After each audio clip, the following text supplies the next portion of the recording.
singles a little bit better than doubles, because doubles you can be ruthless on shield, you can completely frame trap and box people in single option, you know, skill sets. And sometimes you can be a little disrespectful and throw moves like Wario's F smash here or there, even though it might not traditionally work in singles, because you have to worry about a myriad of options in doubles that wouldn't even occur in singles. You're just not going to expect it. And this is what always brings out the great doubles players and the great singles players, because there's certain people that have an outstanding mentality. Speaking of outstanding mentalities, we see Atomsk up on here, and through 2008 on to what, 2000 like 10, 11. He was him and Inui and a couple other teammates were running doubles. That was people. And he was DDD at that point. Oh yes, that he's Meta Knight with Mr. R. But, and he always played point. That's what I really loved about his team. And what him and Inui used to do, speaking of stage control, since he would play point, he'd run up with DDD, and he'd just keep shielding. And it's so hard to grab DDD when he's shielding because his grab range outranges you. But even if you conditioned him into it, Inui was just right there to tornado. And that's all you need. Yep. And if you hit Atomsk, my favorite thing that they did was Inui would jump, and Atomsk would knock into Inui, and that would just make DDD live even longer. I remember that so well, because that was like the big time. Like everyone was like their teammate canceling or whatever, basically, where you got hit to take away from the momentum, and you got another chance at living, and you completely took away what could have been an easy kill. It's like Atomsk's DI is beyond phenomenal. Yeah, I mean, it is always funny to see Atomsk play, because he gives himself a hard time, and actually he's not good at the game. But Brawl, very similar to riding a bike. It's not the level of Melee where Rush shows as hard as it, as hard as it does. There definitely is always a certain level of residual skill that resides in players who used to be top level and still are top level. They just don't want to admit it. Even Lee Martin, I saw he was kind of feeling a little unconfident. Yep. You know he's broken. Exactly. I quote it over and over again, man. You get banned in your own region for being too good. You know you're doing something right. Everyone can quote me on that. Lee Martin, shout-outs to you, man. Making people so mad they banned you from events. That's awesome. That's a highlight in my day. Now, I feel like DDD Wolf is going to be a very weird team. Yeah, that definitely is. I mean, so it's... As right now, we have Seagull and Coney. Okay, MDVA, stand up. Another old school player. Yep, Coney. Big shout-outs. Yeah, I believe he, I also think maybe last Apex, was he the one that beat Otori?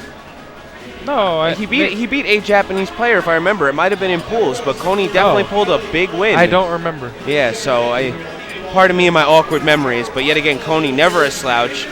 Next to Atomsk, DDD has been absolutely impressive, so we definitely shall see here. But is this about to be a DDD Ditto? I wonder if that's more of an honor thing. I still don't understand what goes on before these matches and all these menus that takes 10 minutes. It's controls and Rumble. Yes. Some people are picky about Rumble. Jack, so it boils down to nitpicking. I believe that's what we'll stick it at. I just took Rumble out of my controller so I didn't have to keep taking it. My controllers are just weird just because I wanted quicker inputs, but to be honest, the Rumble has never bothered me. All the rest of that stuff never bothers me, Yeah, it didn't used to bother me. I got used to it, and instead of wasting everybody's time, I was just like, I'm just taking Rumble out. Yeah, understandable. The Melee players get so salty when you take the Rumble off. Oh, God. But anyways, here we go. We got a DDD. I love Melee. I entered this event with hype. But anyways, DDD Dittos, very weird. Lots of chain grabbing. This is going to be very interesting to take a look at here, because we have Marth DDD versus Wolf DDD. Definitely not something you normally see in the team standard. Not at all. Everyone who's repping their character right now is repping their character real hard. We have some of the best for each one of these guys. Nice power show by Atomsk. Oh, if he got the regrab, that would have been ridiculous. Now, I got to say, though, unfortunately, I'm going to have to put favor with Atomsk and Ramen here, because the matchups are definitely favoring DDD, I know Atomsk has always been outstanding in. So much Mewtwo King experience since 08. Okay, and then on top of that, you have DDD Wolf, which we all know is quite possibly, if not plain and simply, Wolf's worst matchup, hands down. Straight up. And not to mention, Mr. R, Marth DDD can be rough for Marth, but in teams I feel like that chain grab definitely loses some ability, and Mr. R's combos just definitely get extended. Oh my God, and that's already a stock for Coney.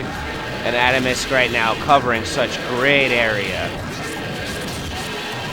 Mr. R just kind of zoning Coney out. Ooh, but with the classic back roll up tilt. Outstanding old school mind games taking a first one, and there we go, Coney going doing off. Mad work, taking 2 stocks.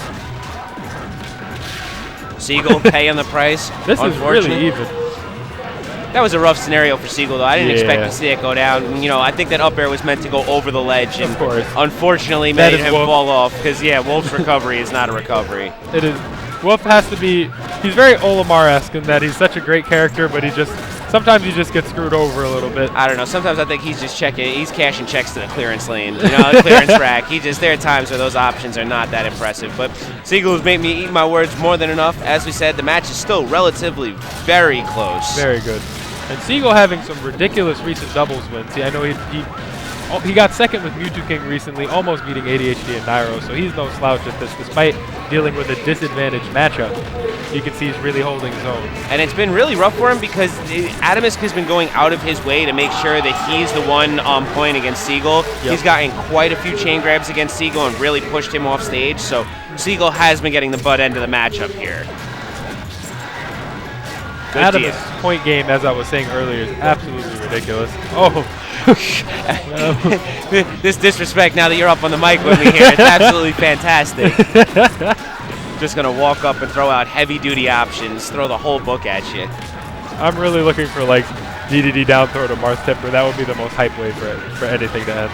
But yet again, as we saw, as hype as that would be, the stocks are staying so close right now. It's ridiculous.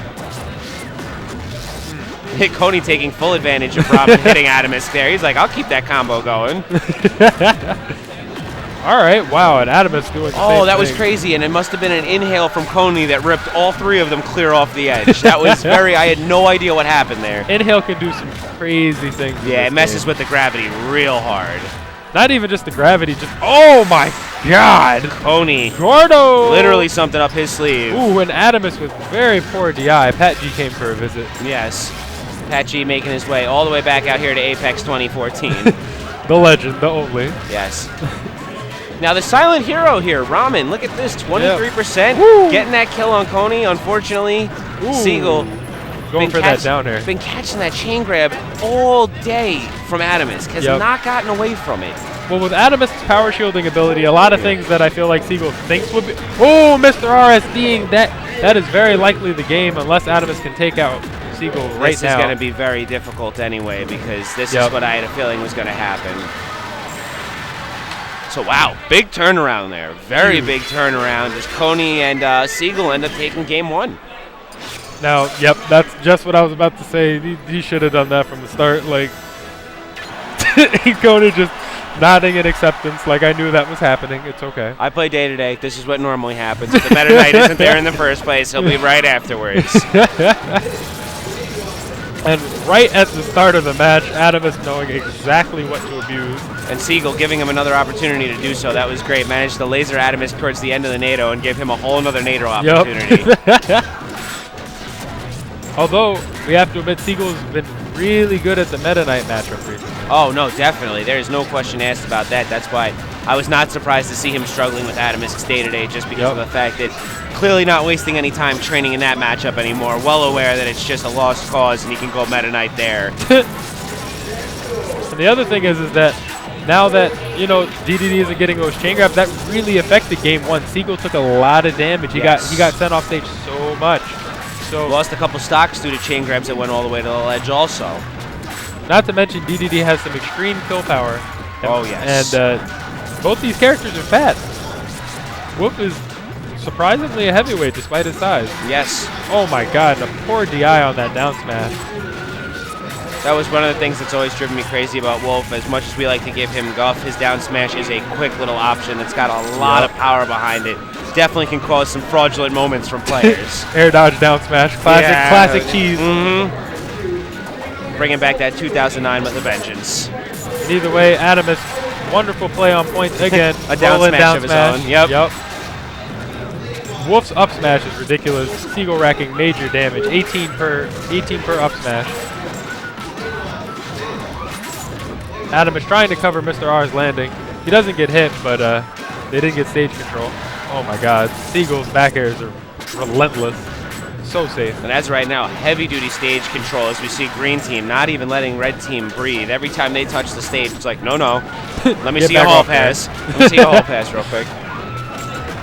All right, Coney doing work. Nice support. Oh, wow, that was a rough situation there for Atomsk. He's either eat an up tilt or get pushed back out and pick the lesser of two evils. Cody going for big reads. All right, back throw. Seagull missing a kill opportunity. I'm not sure what he was going for. No, Atomsk is going to be the real worry wart here, as he's at 155, 175 now, while everyone is just more or less mid% on their stocks. But Mr. R playing point, he did a wonderful string on Seagull just before. Racked up a quick 70% on him. Atomsk playing super safe. You see those tornadoes or shield, up airs, nothing greedy. Oh my God. Wow. He must be smacking himself right now, knowing day-to-day's down there. You can just SDI right out. Yep. And unfortunately, it looked like the SDI started to come out, but it ended up leaving him much higher up and within the kill % of it. That's the scary thing about SDI in this game. If you use it properly, it can give you so many advantages, but if you do it wrong, you can die or hurt yourself even worse. And that's what we saw right there, trying to SDI that down air up. Still ended up getting hit by that final pop-out hit and ended up dying due to being high enough in kill %. Yep. So Mr. R with some cute cross-ups. I feel like he's definitely trying to take the lead a little bit more. But Seagull is running around, smacks him with the forward air. Coney trying to edge guard him. And great spacing there by Ramen to not get back air. It's such a scary situation for Marth. We know Day-to-Day's back air and the potency it has. Real. That's why you always want to try and be a Day-to-Day's front. You can react to that forward air. Coney opted to do a nair, which was very smart, and just give Ramen just tack on some damage. And they got DDD pinned right there. Very poor options, and Atomsk covered it wonderfully. This is an even game, folks. If Atomsk can just hold his stock out, I know Seagull's really looking to cheese Atomsk out right now. Oh, yeah. Wolf's forward air can kill, his back air can kill, his down smash can kill, his ups, everything. And that's the one thing we haven't seen much of this game. Unfortunately, Ramen and Atomsk haven't been covering each other the same way they did game 1. So with Atomsk being at that % and not covering each other, it's going to get real bad real quick here if Atomsk is not very careful in his option choices. Oh my God, and Atomsk, once again, dying to DD's up air. Was down there last time, but same move, different direction. I agree. And I think, oh man. Great teching there by Ramen. A lot of people forget that you can tech Wolf's down throw. Now, in this situation, oh my God, snail, I think. This is winnable for Mr. R, but it's just going to be really hard. Wonderful SDI. And he's been doing a great job here, but Coney with a little bit of the charge up and did exactly what he needed to do. Huge hitbox on that thing. Outstanding job by Coney and Seagull there.